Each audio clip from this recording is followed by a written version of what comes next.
Hello students. आज के lecture में हम hydrostatic forces on surface on vertical surface पर हम एक न्यूमेरिकल और सॉल्व करेंगे। अपने वर्टिकल सरफेस में टोटल प्रेशर और सेंटर ऑफ प्रेशर फाइंड कर चुके हैं। उसके न्यूमेरिकल भी हम 3-4 तरह के कर चुके हैं। आज एक अलग तरह का न्यूमेरिकल हम सॉल्व करेंगे जिसमें हम दो अलग मेथड्स यूज करेंगे centre of pressure and total pressure find करने के लिए। तो लेट्स स्टार्ट टुडेज लेक्चर। आज का हमारा क्वेश्चन है A casing for closing the entrance to a dry dock is of trapezoidal form, 16 meter wide at the top and 10 meter wide at the bottom and 6 meter deep. Find the total pressure and center of pressure on the casing if the water on the outside is just level with the top and dock is empty. Question क्या है हमारा, एक को ये trapezoidal उसको हम ऊपर ध्यान दें, फिगर में हमको दे रखा है एक ट्रेपेजोइडल सेक्शन है, ठीक है। इसका ये ऊपर वाला सरफेस जो टॉप है ये 16 मीटर वाइड है और ये जो बॉटम वाला है 10 मीटर है और जो इसकी डेप्थ है ट्रेपेजोइडल सेक्शन की वो 6 मीटर है फ्रॉम द फ्री सरफेस, ठीक है। हमको फाइंड करना है centre of pressure and total pressure. अब हम बात कर लेते हैं इसके लिए। सबसे पहले अब जो हम तरीका यूज कर रहे हैं इसमें स्टूडेंट्स, हम फर्स्ट एक मेथड लेके चल रहे हैं जिसमें हम क्या करेंगे, हम जैसे फिगर में आप देख सकते हैं कि ये पॉइंट है G1 और ये पॉइंट है G2, ठीक है। तो इसमें हम क्या कर रहे हैं, इसमें हम जो ये ट्रेपेजोइडल सेक्शन है इस तरह का, इसको हम तीन तरह की उसमें डिवाइड करते हैं, तीन तरह के सरफेस की शेप में डिवाइड करते हैं। जैसे आप देख सकते हैं ये वाला और ये वाला ट्राइंगल हो गया, सेम ट्राइंगल हो जाएंगे, ठीक है। और ये वाला हो गया हमारा स्क्वायर, ठीक है। तो इस पूरी जो शेप है ट्रेपेजोइडल की उसको हम एक स्क्वायर एंड दो ट्रायंगल्स में डिवाइड कर देते हैं, ठीक है। तो अब हम क्या करेंगे आगे देखते हैं। हमको टॉप की विड्थ दे रखी है 16 मीटर, बॉटम की विड्थ दे रखी है 10 मीटर और डेप्थ दे रखी है हमको 6 मीटर। ट्रेपेजोइडल का एरिया होता है हाफ इंटू समांतर भुजाओं का योग इंटू ऊंचाई, ठीक है। इस पूरे का एरिया अगर अपन निकालें तो पूरे सेक्शन का एरिया अगर अपन निकालें तो होता है हाफ इंटू समांतर भुजाओं का योग इंटू ऊंचाई। समांतर भुजाएं कौन सी है, ए डी और B C, okay. B C plus A D divided by 2 into D depth, तो वो आया इसका एरिया 78 मीटर स्क्वायर। अब जैसे मैंने आपको बताया था इसको हमने दो शेप्स में डिवाइड कर लिया है पूरे ट्रेपेजोइडल को। फर्स्ट ये स्क्वायर एंड सेकंड ये ट्रायंगल, ठीक है। तो जो ट्रायंगल की बात करें तो स्क्वायर की बात करें अगर हम तो ये 10 मीटर, तो ये 10 मीटर, ये वाली क्या हो जाएगी, एक बार मैं इसको इरेज कर देती हूँ जिससे आपको अच्छे समझ में आएगा।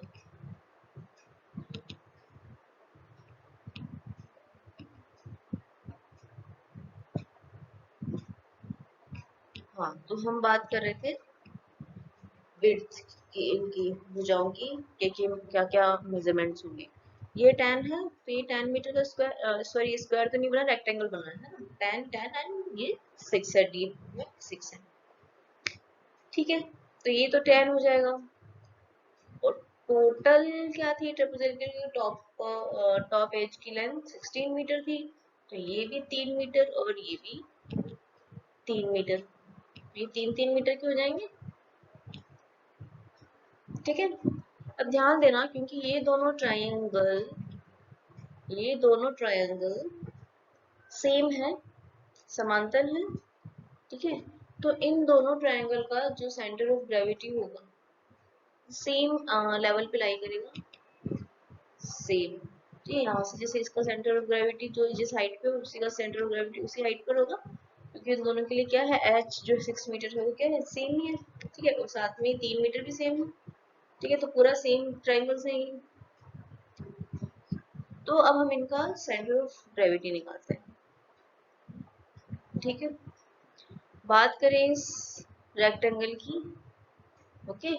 तो इसका सेंटर ऑफ ग्रेविटी की लेंथ हाइट क्या होगी फ्री सरफेस से, क्योंकि ये रेक्टेंगल है तो सिमेट्री से क्या होगी इसकी सेंटर ऑफ ग्रेविटी की इसके सेंटर ऑफ ग्रेविटी की हाइट हो जाएगी 6 है टोटल, तो 6 divided by 2 due to symmetry. Rectangle कहाँ होता है, रेक्टेंगल का कहाँ होता है सेंटर ऑफ ग्रेविटी, मिड में होता है, सेंटर पॉइंट में होता है। ठीक है, तो इसकी कितनी हो जाएगी, इसकी सेंटर ऑफ ग्रेविटी की हाइट फ्री सरफेस से 3 मीटर रेक्टेंगल सरफेस की। अब आते हैं हम ट्रायंगल सरफेस पे। ठीक है, अब जो ट्रायंगल है, ट्रायंगल का क्या होता है, कितना होता है, h/3 होता है from the bottom, from the base of the triangle. ठीक है, h/3 from the base of the triangle.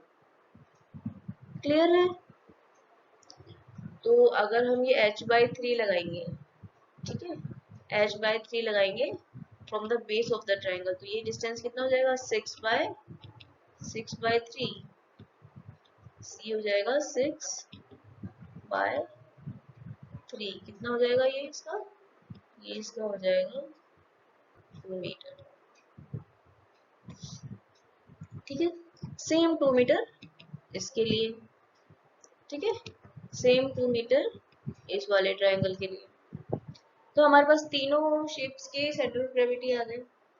Centre of gravity का एक फॉर्मूला मैंने एक्सप्रेशन में भी आप लोगों को बताया था, और जब हम अर्लियर क्लासेस में सेंटर ऑफ ग्रेविटी निकालते थे, तो अगर हमें किसी कंपाउंड शेप का सेंटर ऑफ ग्रेविटी निकालना होता था, तो हम करते थे कंपाउंड शेप का टोटल एरिया, कंपाउंड शेप का centre of gravity is equals to compound shape जिस जिस सरफेस से बना है, कंपाउंड शेप जिस टाइप की शेप्स के सरफेस से बना हुआ है, सबका area into centre of gravity, ये निकालते थे। सबका क्या हो जाएगा, एडिशन, ऐसे ही निकालते थे। ये हमने डेरिवेशन के टाइम पे भी समझा था, जब हमने ए एक्स बार का, जब हमने a1x1 sorry integration of x D को हमने क्या लिखा था, ए एक्स बार लिखा था। अभी हमने ये समझा था कि ए एक्स बार क्या होता है, a1x1 plus a2x2 plus a3x3 and so on. ठीक है, तो यहाँ पर अब हम क्या करेंगे, total compound surface means total हमारी कंपाउंड सरफेस कौन सी है, ट्रिपोजोइडल, जो कि बनी है ट्राइंगल से और रेक्टेंगल से। ठीक है, तो इनका जो सेंटर ऑफ ग्रेविटी, इसका total area into centre of gravity वो किसके बराबर होगा, रेक्टेंगल सरफेस के एरिया इनटू उसका centre of gravity plus triangular surface का area into centre of gravity. तो जब हम यहाँ वैल्यूज पुट करते हैं एक्स बार निकालने के लिए, जब एक्स बार निकालने के लिए हम यहाँ वैल्यूज पुट करेंगे, तो a1 क्या है, सेंटर इसका अपना रेक्टेंगल का एरिया हो गया, तो रेक्टेंगल का एरिया क्या हो जाएगा, 10 इंटू 6। रेक्टेंगल का एरिया क्या होता है, 10 लेंथ इंटू विड्थ। ठीक है, तो 10 इंटू 6 तो इसका एरिया हो गया, into x1 that is 3, free surface से इसके सेंटर ऑफ ग्रेविटी की हाइट। अब आते हैं हम ट्रायंगल सरफेस पे। अब इसमें क्या है, ट्रायंगल सरफेस दोनों सेम है, तो हमने उन दोनों को साथ में ही लिख दिया, क्योंकि जब हम उनको एडिशन करेंगे, जैसे हम लिखते हैं हाफ, एक ट्रायंगल सरफेस का अगर हम एरिया लिखते हैं हाफ, क्या होता है ट्रायंगल का एरिया, 1/2 इंटू आधार इंटू ऊंचाई। आधार कितना है, 3, और ऊंचाई क्या है, 6। ठीक है, इंटू x2, x2 क्या होगा इसमें, 2 मीटर निकाला था हमने, कैलकुलेट किया था x2, फ्री सरफेस से हाइट कितनी है, 2। तो जो ये a2x2 इसके लिए है, वही a2x2 किसके लिए आएगा, इसके लिए आएगा, सेम ही आएगा ना। ठीक है, तो ये हमारा कितना हुआ, 3 इंटू 6, 2 से 2 कैंसिल आउट हो गया, 3 इंटू 6 12, 12 इसके लिए आया, तो 12 सेम इसके लिए आएगा, तो ये हो जाएगा, ये वाली टर्म हो जाएगी हमारी 24 प्लस a1x1 कितना आ गया, a1x1 कितना आया, 180। ठीक है, सॉरी 1/2 इंटू आधार इंटू ऊंचाई। ठीक है ना, तो 1/, ये कितना आया, 180 प्लस 36, ये कैलकुलेट कर लेना, क्योंकि 16 माइनस 10 हमने क्यों लिया है, क्योंकि जो दोनों ट्राइंगल्स हैं वो सेम है, तो ये क्या हो जाएगा, 6 हो जाएगा। अगर हम दोनों ट्राइंगल्स का ऐड भी कर लेते हैं, 2 भी वैसे ही रहेगा, तो 6 divide by 2 into 6 into 1/3 into 6। या तो हम इसको इस तरह से मान लें कि हमने ये ट्रायंगल कैसा मान लिया है, हमने ये वाला ट्रायंगल इस तरह का मान लिया है। ठीक है, हमने ये ट्रायंगल किस तरह का मान लिया है, इस तरह का मान लिया है, जिसकी ये भुजा कितनी हो गई, ये हो गई 6। ठीक है, ये कितना हो गया, ये हो गया 6 और ये भी 6 है।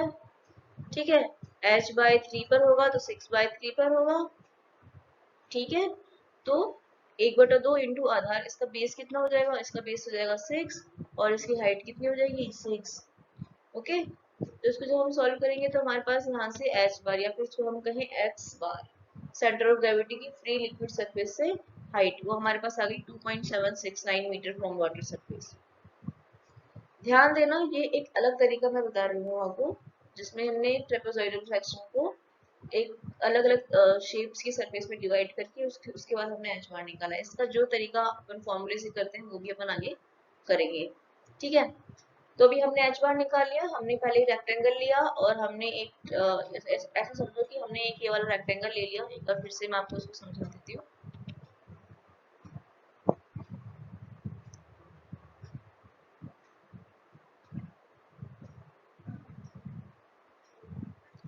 हमने लिया एक रेक्टेंगल जो ट्रेपेजॉइडल सेक्शन था। ठीक है, ट्रेपेजॉइडल सेक्शन को हमने दो शेप्स में डिवाइड कर लिया, एक तो ये रेक्टेंगल है और एक ट्रायंगल हमने ले लिया जो इन दोनों ट्रायंगल को, क्योंकि ये दोनों ट्रायंगल सेम है तो इन दोनों ट्रायंगल को हमने एक साथ ले लिया, ऐसे जॉइंट कर दिया। ठीक है, एक तो ये और एक ट्रायंगल, दो शेप्स हो गई हमारे पास। दो शेप्स होने के बाद में हमने सेंटर ऑफ ग्रेविटी निकालने के लिए A x bar total area, total surface का एरिया इनटू टोटल सरफेस का centre of gravity is equals to a1x1 plus a2x2। जिन जिन सरफेस से मिलके वो कंपाउंड सरफेस बनना है उन सबका area with multiplication centre of gravity.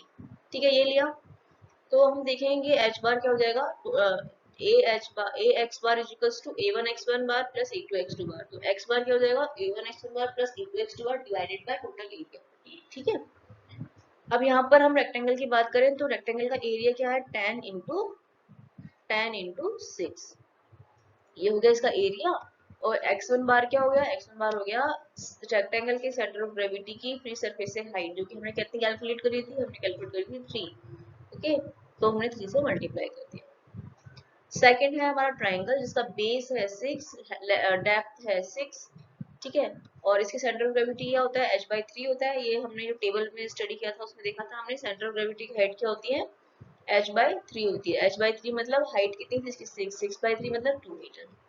ठीक है, तो इसका एरिया क्या हो जाएगा, ट्रायंगल का एरिया होता है half into base into depth, तो 1/2 इंटू आधार इंटू ऊंचाई। तो हाफ, आधार कितना है इसका 16 माइनस 10, टोटल 16 था, 10 ये माइनस कर दिया तो ये वाला और ये वाला, टोटल कितना हो गया, टोटल हो गया 6। तो 16 माइनस 10 मतलब 6, 6 डिवाइडेड बाय 2 इंटू डेप्थ 6, और ये हो गया इसका सेंटर ऑफ ग्रेविटी 1/3 इंटू 6 मतलब 2। ठीक है, और divide by total area of the surface. तो इसको कैलकुलेट करने से हमारा एच बार आया, ये आया पूरे ट्रेपेजॉइडल सेक्शन का एच बार या एक्स बार कह लेते हैं ताकि आप कंफ्यूज ना हो। तो इसको हम कहते हैं x bar, total trapezoidal section का सेंटर ऑफ ग्रेविटी।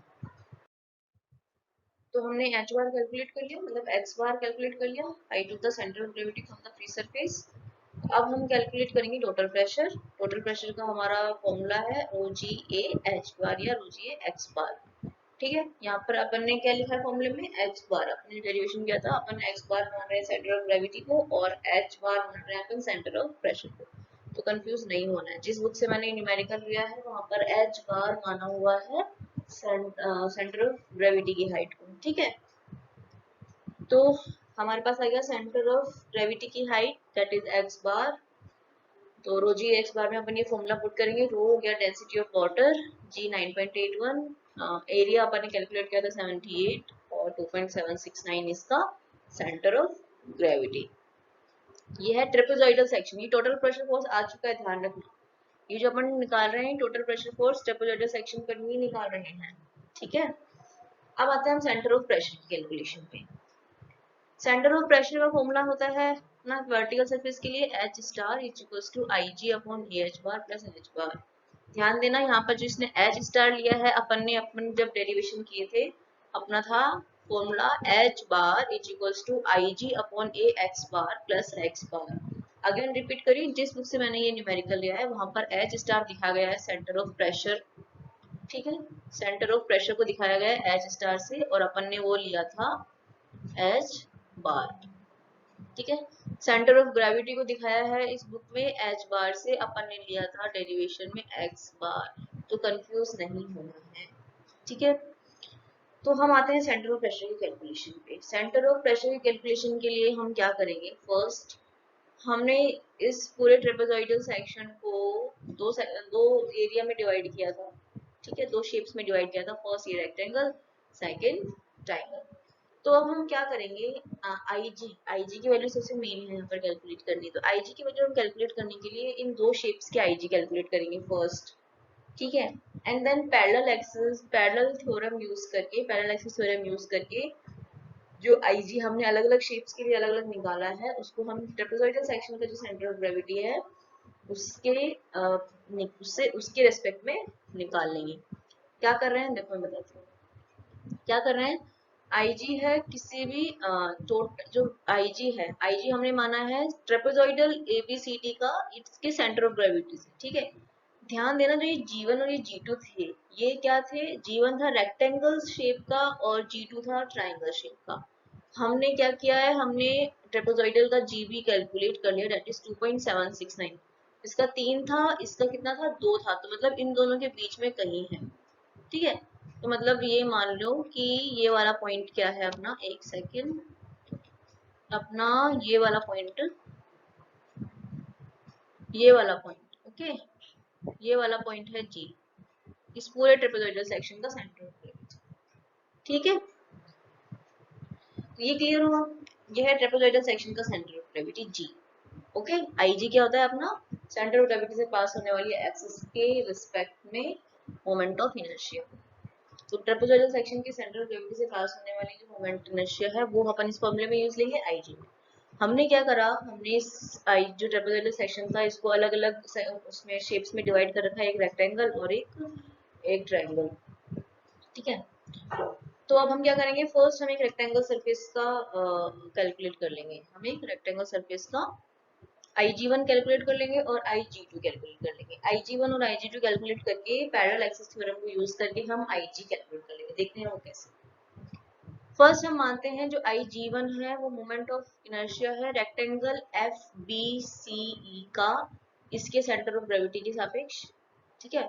और IG2 है मोमेंट ऑफ इनर्शिया ट्रायंगल्स का इनके सेंटर ऑफ ग्रेविटी के सापेक्ष, मतलब G2 के सापेक्ष।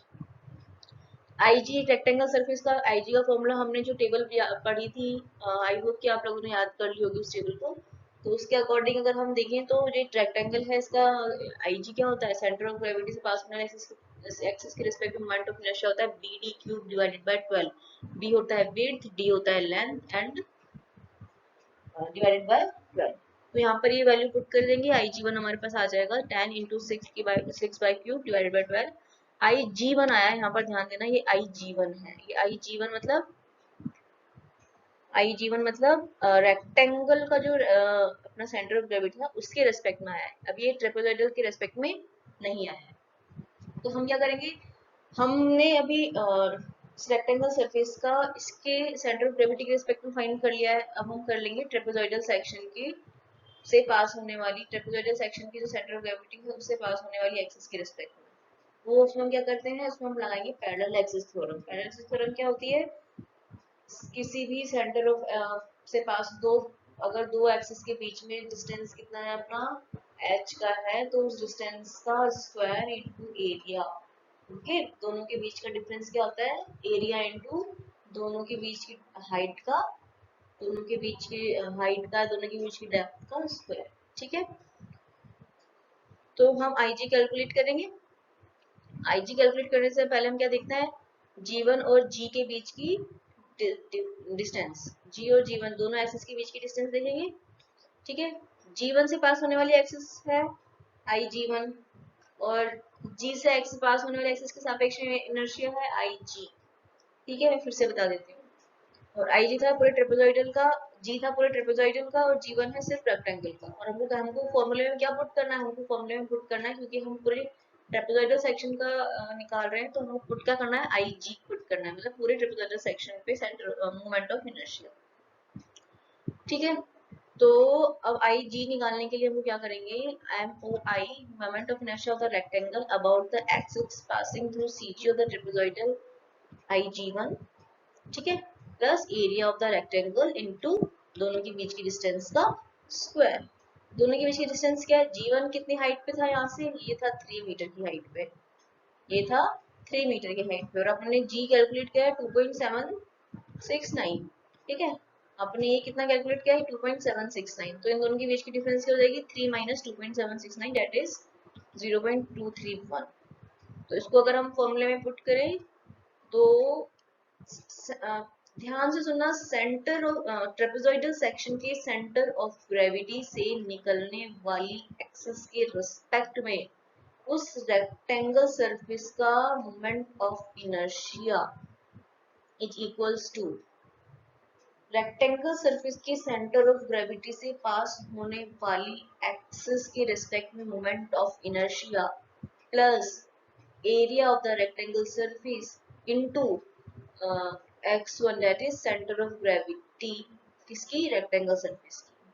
क्लियर, तो यहाँ पर हम जब ये वैल्यूज पुट करेंगे 180 हमने क्या कैलकुलेट किया था, सेंटर ऑफ ग्रेविटी से, रेक्टेंगल के सेंटर ऑफ ग्रेविटी से पास होने वाली मोमेंट ऑफ इनर्शिया, पास होने वाली एक्सिस से मोमेंट ऑफ इनर्शिया रेक्टेंगल का, तो 180, एरिया कितना था 10 into 6 into distance between both axis जो कि ट्रेपेजॉइडल के सेंटर ऑफ ग्रेविटी से पास हो रही है और रेक्टेंगल के सेंटर ऑफ ग्रेविटी से पास हो रही है, उसका स्क्वायर।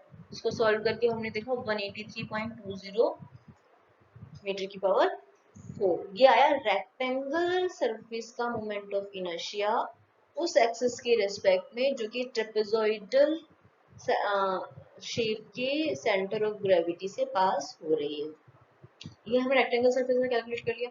अब हम कैलकुलेट करेंगे ट्रायंगुलर सरफेस का, ठीक है, ट्रायंगल सरफेस का कैलकुलेट करेंगे तो ट्रायंगल सरफेस का सेम, इसके G2 इसके रिस्पेक्ट में क्या होगा, BD क्यूब डिवाइडेड बाय 36, ठीक है, खुद की ट्रायंगल सरफेस के सेंटर ऑफ ग्रेविटी से पास होने वाली एक्सिस के रिस्पेक्ट मोमेंट ऑफ इनर्शिया क्या होता है, BD क्यूब डिवाइडेड बाय 36, तो हमने कैलकुलेट कर लिया, इतना आया, ठीक है, BD cube divided bye 36, B था उसका बेस, D थी उसकी डेप्थ, ठीक है, तो ये कितना है 36 मीटर क्यूब। अब हमें कहाँ से कैलकुलेट करना है, हमें कैलकुलेट करना है जी, जी के रेस्पेक्ट में, जी से पास होने वाली एक्सिस के रेस्पेक्ट में। जी क्या था, ट्रेपेजॉइडल सेक्शन का सेंटर ऑफ ग्रेविटी। उसके लिए सेम थ्योरम लगाएंगे, कौन सी, पैरेलल एक्सिस थ्योरम, ठीक है।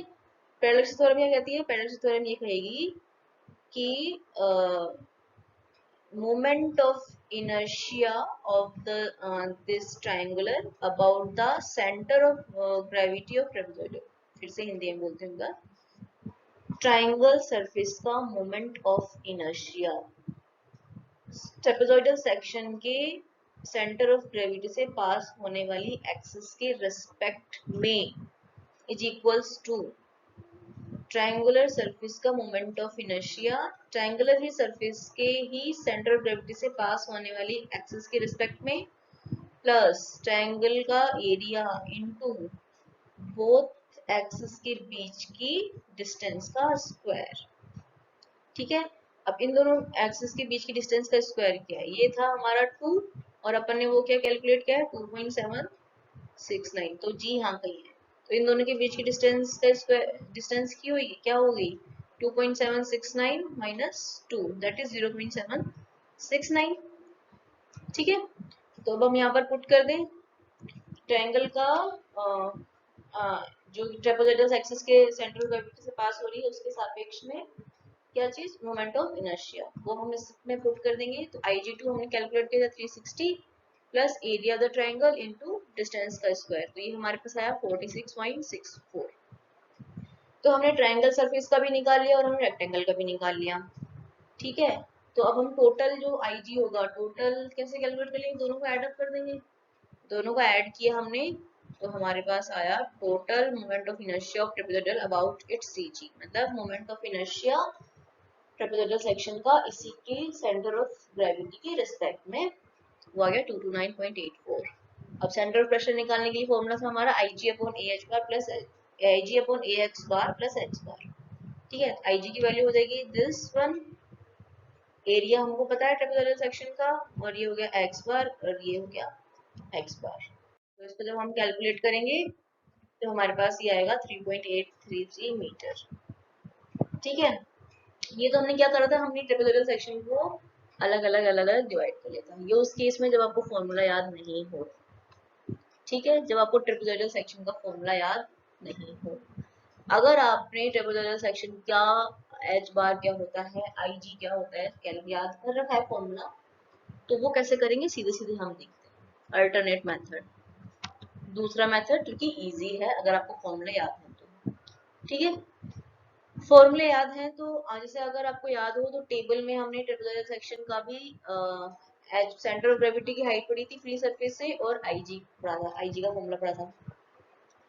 तो अगर आप भूल गए हो तो एक बार टेबल फिर से खोल कर देख लेना। अपन ने जो वहां पर पढ़ी थी हाइट, मतलब जो ऊपर वाली, जो टॉप वाली, जो लंबी वाली भुजा है, लंबी वाली भुजा से एक्स, लंबी वाली भुजा से हाइट सेंटर ऑफ ग्रेविटी की वो कितनी होती है, तो उसका फॉर्मूला था 2a plus B divide by A plus B into H by 3। वहां पर ए क्या था, ए थी छोटी वाली भुजा, बी थी बड़ी वाली भुजा, ठीक है, एच थी उसकी डेप्थ। क्लियर, जब इस फॉर्मूले में हम पुट करेंगे तो ये हमारे पास आ गया एच बार, ए की उससे आ गया, ए की शॉर्ट में आ गया, हमको कुछ ना शेप में डिवाइड करना पड़ा ना किसी में डिवाइड करना, बशर्ते अगर आपको फॉर्मूले याद। ठीक है, उसके बाद में हमारे पास सेंटर ऑफ ग्रेविटी आ गया है, तो हम F equals to g A h bar रख के सीधे सीधे क्या कर देंगे, टोटल प्रेशर निकाल लेंगे। तो हमने क्या रखा, रो जी ए एच बार रखा और टोटल प्रेशर कैलकुलेट कर लिया, सेम ही आएगा, डिफरेंस आएगा नहीं। ठीक है, ये हमने कैलकुलेट कर लिया सेंटर ऑफ टोटल प्रेशर। अब हम आते हैं सेंटर ऑफ प्रेशर पे। ठीक है, हम आते हैं सेंटर ऑफ प्रेशर पे। सेंटर ऑफ प्रेशर का फॉर्मूला है IG upon A h bar plus h bar, IG upon A x bar plus x bar. X bar तो हमने कैलकुलेट कर लिया। अब आता है IG की टर्म। IG वही है जो टेबल हमने पढ़ी थी, उस टेबल से हम, अगर हमको फॉर्मूला याद है IG का, तो वो फॉर्मूला था a square plus 4ab plus b square divide by 36 a plus B into h cube. ठीक है, ये फॉर्मूला था। इसमें ए है, आपको क्या पता है, ए है छोटी वाली भुजा, बी है बड़ी वाली भुजा। ओके, जब हम वैल्यूज पुट करेंगे तो हमारे पास IG सीधे सीधे निकल के आ जाएगा 229.846। जो अभी तक हमने इतना आई लिया रेक्टेंगल का, फिर आई लिया हमने ट्रायंगल का, फिर उसको हमने ट्रेपेजोइडल सेक्शन के सेंटर ऑफ ग्रेविटी रेस्पेक्ट में निकाला, फिर उसके बाद हमने दोनों को ऐड किया। तो यहाँ पर ये फॉर्मूला अगर आपको याद है तो सीधे सीधे आ जाएगा, सीधे आ गया हमारा IG आ गया। IG और एक्स बार की वैल्यू हमने फॉर्मूले में पुट करी, तो उससे हमारा क्या आ गया, सेंटर ऑफ प्रेशर की हाइट आ गई।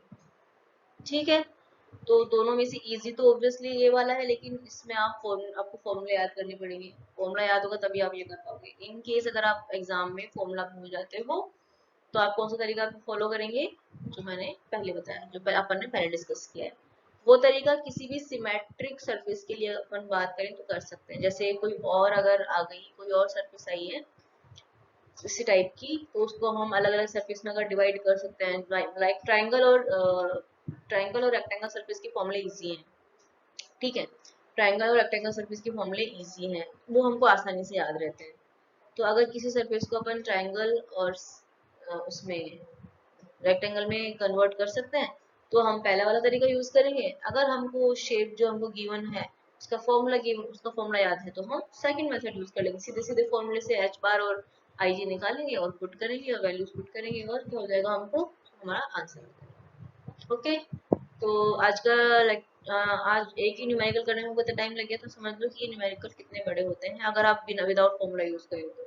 ठीक है, फॉर्मूले में भी कई बार स्टूडेंट्स कंफ्यूज हो जाते हैं, IG कैसे निकाले, IG तो बहुत टाइम लगता है। तो ये न्यूमेरिकल्स, इस चैप्टर के न्यूमेरिकल्स प्रैक्टिस करने से ही दिमाग में बैठेंगे।